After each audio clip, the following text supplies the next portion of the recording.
ഇപ്പോൾ പ്രധാനമന്ത്രി നരേന്ദ്രമോദി मन की बातിൽ സംസാരിക്കുന്നു. मन की बात के श्रोताओं को इतने सारे लोगों के बारे में बताने का मेरा मकसद यही है कि हम सभी इनसे प्रेरणा लें. जब देश का हर नागरिक अपने जीवन में विज्ञान का विस्तार करेगा, हर क्षेत्र में करेगा, तो प्रगति के रास्ते भी खुलेंगे और देश आत्मनिर्भर भी बनेगा. और मुझे विश्वास है ये देश का हर नागरिक कर सकता है. मेरे प्यारे साथियों, कोलकाता के रंजन जी ने अपने पत्र में बहुत ही दिलचस्प और बुनियादी सवाल पूछा है और साथ ही बेहतरीन तरीके से उसका जवाब भी देने की कोशिश की है. वे लिखते हैं कि जब हम आत्मनिर्भर होने की बात करते हैं तो इसका हमारे लिए क्या अर्थ होता है. इसी सवाल के जवाब में उन्होंने खुद ही आगे लिखा है कि आत्मनिर्भर भारत अभियान केवल एक गवर्नमेंट पॉलिसी नहीं है, बल्कि एक नेशनल स्पिरिट है.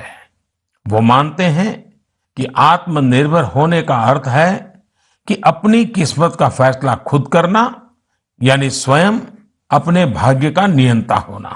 रंजन बाबू की बात 100% सही है. उनकी बात को आगे बढ़ाते हुए मैं ये भी कहूंगा कि आत्मनिर्भरता की पहली शर्त होती है अपने देश की चीजों पर गर्व होना, अपने देश के लोगों द्वारा बनाई वस्तुओं पर गर्व होना.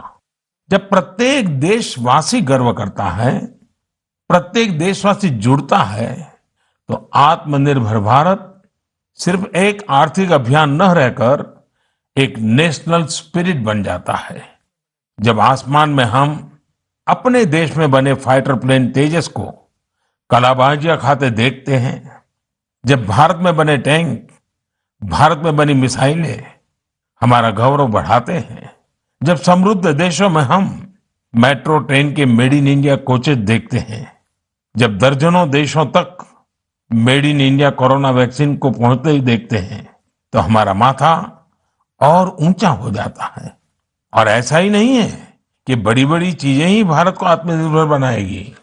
भारत में बने कपड़े, भारत के टैलेंटेड कारीगरों द्वारा बनाया गया हैंडीक्राफ्ट का सामान, भारत के इलेक्ट्रॉनिक उपकरण, भारत के मोबाइल, हर क्षेत्र में हमें इस गौरव को बढ़ाना होगा. जब हम इसी सोच के साथ आगे बढ़ेंगे, तभी सही मायने में आत्मनिर्भर बन पाएंगे.